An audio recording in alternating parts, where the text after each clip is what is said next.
Video cut हो गया था किसी प्रॉब्लम से, तो हम लोग फिर से स्टार्ट करते हैं। थोड़ा सा ही बचा है, इतना ही बचा है खाली। अब देखते हैं हम लोग कि हम बात कर रहे थे कैटाबॉलिक रिएक्शन और एनाबॉलिक रिएक्शंस। ये मेटाबॉलिक रिएक्शन दो टाइप की होती है, कैटाबॉलिक और एनाबॉलिक रिएक्शंस। थोड़ा फास्ट करते हैं, चलो। सबस्ट्रेट जो होता है वो बड़ी चेन, जैसे कि होगी सबस्ट्रेट यानी रिएक्टेंट, बड़ी चेन ये आती है और एंजाइम पे लगती है, और फिर ये जब रिएक्शंस हो जाता है तो एंजाइम इससे हट जाता है, उसकी शेप जो होती है वो चेंज हो जाती है। ये चेंज हो गई, ऐसे हो गई, तो वो बाहर निकल जाएगा। और ये जो कैटाबॉलिक रिएक्शन होती है वो बड़ी चेन, दो चेनों में या तीन चेनों में, कितनी चेनों में टूट जाती हैं, उसको ही कैटाबॉलिक रिएक्शंस बोलते हैं। यानी कि enzyme involve in breakdown of substrate, breakdown of substrate को ब्रेक डाउन करने में ये एंजाइम हेल्प करती है। और ये अब एनाबॉलिक रिएक्शन के बारे में बात करते हैं। ये अगर दो स्मॉल पार्टिकल्स यानी कि दो सबस्ट्रेट यानी कि दो रिएक्टेंट आकर इस पे लगते हैं और फिर एक बड़ी सी चेन बन जाती है, इस रिएक्शंस को एनाबॉलिक रिएक्शंस बोलते हैं। एंजाइम इन्वॉल्व इन बायोसिंथेसिस, ये सिंथेसिस करने में यानी इकट्ठा करने में, जोड़ने में हेल्प करता है ये एंजाइम, मतलब ये रिएक्शन। और फिर एंजाइम कैटालिस्ट रिएक्शंस, एंजाइम जो होती है वो रिएक्शंस को फास्ट कर देती है, ये हम लोगों ने पढ़ा था। मेटाबॉलिक रिएक्शंस, मेटाबॉलिक रिएक्शंस उसको कहते हैं। ये दो टाइप के होते हैं, एनाबॉलिक रिएक्शंस और कैटाबॉलिक रिएक्शंस। एनाबॉलिक में सिंथेसिस होता है, यानी कि जो दो स्मॉल पार्टिकल्स, स्मॉल रिएक्टेंट, वो बड़े से एक चेन में मतलब बन जाते हैं। और कैटाबॉलिक रिएक्शंस में बड़ा चेन दो चेन में टूट जाता है, दो पार्टिकल्स में टूट जाता है। अब सेल के बारे में बात करते हैं हम लोग, यहाँ पे हो गया सेल के बारे में। कैटाबॉलिक रिएक्शंस, जैसे कैटाबॉलिक रिएक्शंस में एनर्जी प्रोड्यूस होती है और एनाबॉलिक रिएक्शंस में एनर्जी रिक्वायर्ड होती है, एनर्जी की ज़रूरत होती है।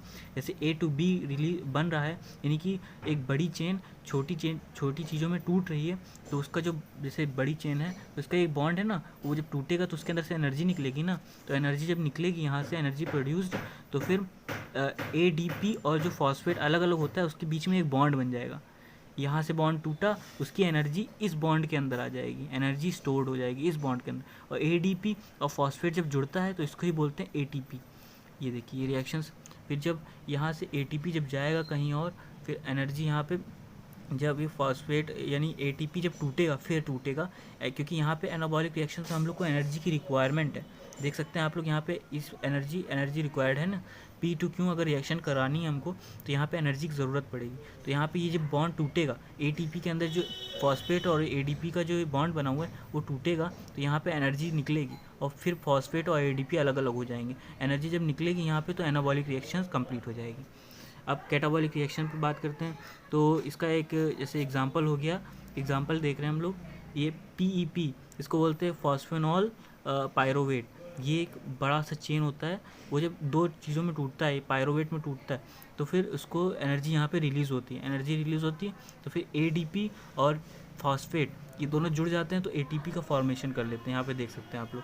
और वही जब ATP जब दूसरी जगह जाता है तो फिर यहाँ पे एनाबॉलिक रिएक्शंस में भी हेल्प करता है वही ATP, उसकी बॉन्ड टूट जाती है। तो अब यहाँ पे हम लोग पढ़ते हैं, in minimum temperature diffusion was slow, so that substrate was unable to find active site. Active site क्या होती है?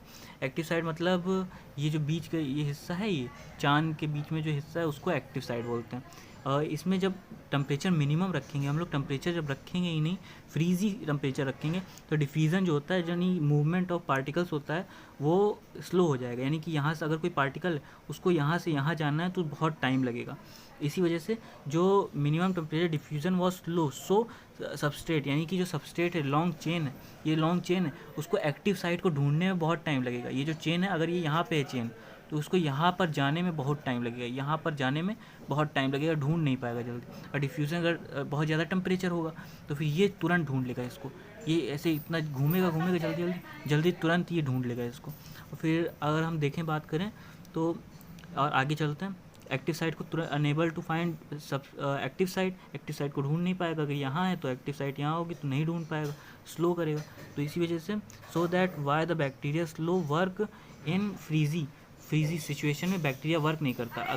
अगर जो बैक्टीरिया है यहाँ पे, बैक्टीरिया की जो क्या बोलते हैं हम लोग की सेल है, बैक्टीरिया की जो सेल है वो, उसके अंदर अगर कोई रिएक्शन हो रही है, तो रिएक्शन जब यहाँ से यहाँ तक जाएगी, उसके अंदर एंजाइम के अंदर जाएगी, तभी रिएक्शन होगा। और वो एक्टिव साइट को ढूंढ ही नहीं पाएगा। जब फ्रीजी सिचुएशन में बहुत स्लो डिफ्यूजन होता है ना, मैंने बताया, तो फ्रीजी सिचुएशन में बैक्टीरिया जब ढूंढ ही नहीं पाएगा अपनी एक्टिव साइट, तो बहुत स्लो रिएक्शंस होंगी। इसी वजह से फूड जो है वो सेफ़ रहता है। अगर हम लोग फ्रिज में रखते हैं फूड, इसी वजह से वो सेफ़